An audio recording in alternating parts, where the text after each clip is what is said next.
Welcome to another video tutorial from 2dgameartguru.com. Today I'm working in Affinity Designer to show you how to manually trace with the pencil tool. I'll be using a reference photo, the pencil tool, the node tool and tapered strokes. You might also want to check out the previous video where I used the mouse and the pen tool to trace. I start by cropping the photo to focus on the one goldfish, scale it up and lower the opacity to have a better contrast between the photo and the lines. Depending on the quality of the photo, you might want to add adjustment layers to increase the brightness and contrast or the tone curve. I'll be working with white outlines, so a darker image should show better for this video. I add a layer for the line art. I place all the lines in here. It makes it easier to select, adjust and navigate the layers. I draw a line with the pencil tool, adjust the stroke color, the stroke width and the pressure curve. Try different pressure curve profiles, save the profile for later use and find the level of tapering that works best for the lines you have in mind. Shorter lines might work best with a straight up and down curve, while longer lines might need a wider plateau at the top to give you an even thickness along most of the curve. It's easy to adjust your lines using the node tool.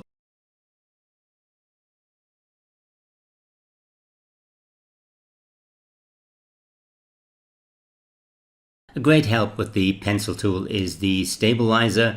Play around with the stabilizer settings to get the right mix of control and smoothness. When I turn the stabilizer off, you can see that there's a lot more nodes in my lines, which means there's a lot more detail, which can be great, but there's also less smoothness and it's harder to edit. It's a fine line to find what you want. I prefer the stabilizer on, giving me less nodes and smoother lines, especially for this design where I have the flowing shapes of the fins. I use the pencil tool to create the main lines, define the shapes and some of the texture. Sometimes it's easier to use different tools though. For the eyes, I just use the circle shapes and have my perfect circle for the eye, which is easy enough to change into a curve and adjust later. Rather than use one outline around the whole shape of the fish, I work with shorter lines that are easier to draw and more flexible to alter later. It also helps me achieve the organic, fluid, slightly delicate look I'm after. Compared to the pen tool, the pencil tool, along with the graphic tablet or the iPad, makes it a lot faster to create these kind of flowing lines. These texture lines feel too thick and a different pressure curve might work better on those. But for now I just want to put the lines down, draw in one go and adjust later. It's easy enough to change the look, the precision, adjust the nodes, adjust the stroke width, adjust the pressure curve later on. Constantly changing tools and settings breaks the workflow. One of the great advantages of the pencil tool are those easy flowing curvy lines. Achieving a similar look with the pen tool takes a lot more time and patience. I try to create the main lines. I leave out a few lines. Not every line needs to be in your drawing. It's the decision to use less lines rather than more that makes it look lighter and less condensed and cluttered. You can always go in later and add more lines.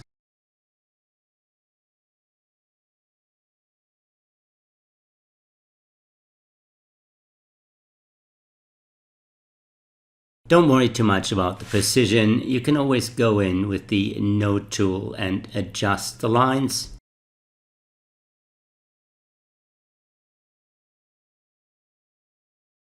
Zoom out every so often to see how the overall image looks. Reduce the opacity of the photo or turn it off completely to get a clearer image of your lines. Make changes as you go. I can select the whole layer and adjust the pressure curve to one of the saved profiles without having to select every single line.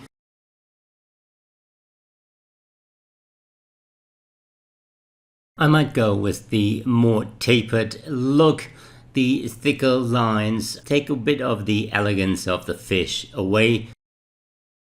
It helps to zoom in when you create small detail. It gives you more space to draw longer lines and still end up with tiny detail. And if that does not work, zoom in some more.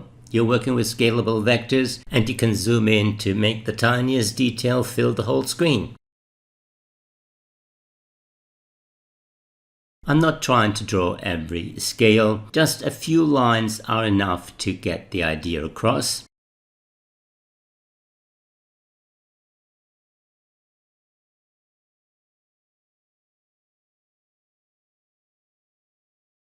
Most of the lines are in place. I'm just not happy with the way the mouth looks. The eye needs some touching up. So I'm going in with the node tool, shorten the lines and readjust the curves.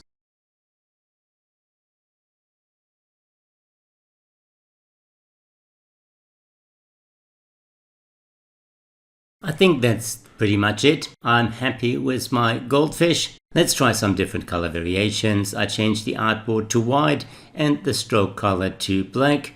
Maybe that's a tad too harsh. An orange to match the goldfish seems to work really nicely.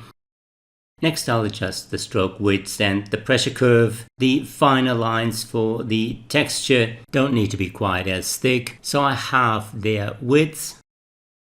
And some of the lines that connect to other lines don't need to be tapered at both ends, so I changed the pressure curve.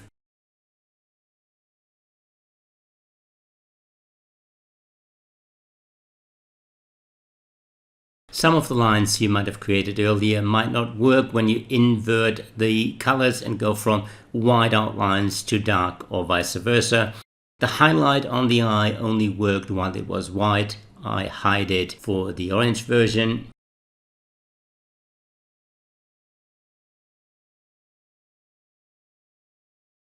You can select multiple lines and change the stroke settings. The changes to the widths, the caps, the joints or the pressure curve will apply to all selected lines. I changed the eye from a stroke to a fill to look less dead.